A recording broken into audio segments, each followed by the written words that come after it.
ঘন্টু স্ত্রী কমলার খুবই কঠিন অসুখ করে। সেই অসুখ নাকি কখনোই সারবার নয়। এদিকে ঘন্টু তার স্ত্রীকে এতটাই ভালোবাসতো যে তার স্ত্রীকে সারিয়ে তোলার জন্য সে চারিদিকে পাগলের মতো ঘুরে বেড়াতো, তার স্ত্রীকে সারিয়ে তোলার উপায় খুঁজতো। এইদিকে একদিন তার দেখা হয় সাধু বাবার সঙ্গে। সাধু বাবা তাকে বলে, উত্তরে হিমাঙ্গী নদীর পাড়ে আছে এক অমর ফলের গাছ। সেই ফল বছরে নাকি একবারই হয়, আর একটিই হয়। ওই ফল যদি কমলাকে খাওয়াতে পারে তবেই কমলা সুস্থ হয়ে উঠবে। ঘন্টু সেই ফল আনতে সেখানে যায়, আর সেই ফল পাহারাই ছিল নাগরাজ মনিন্দ।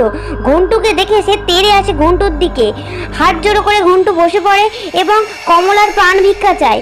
এই ফল তাকে দেওয়ার জন্য অনুরোধ করলো। ঘন্টু স্ত্রীর প্রতি ভালোবাসা দেখে নাগরাজ মুগ্ধ হয়ে যায়, আর সেই ফল সে ঘন্টুকে দিয়ে দেয়। এরপর ঘন্টু সেই ফল এনে কমলাকে খাওয়ানোর পরে কমলা সুস্থ হয়ে ওঠে এবং কমলাও ঘন্টু সুখী জীবনযাপন শুরু করে।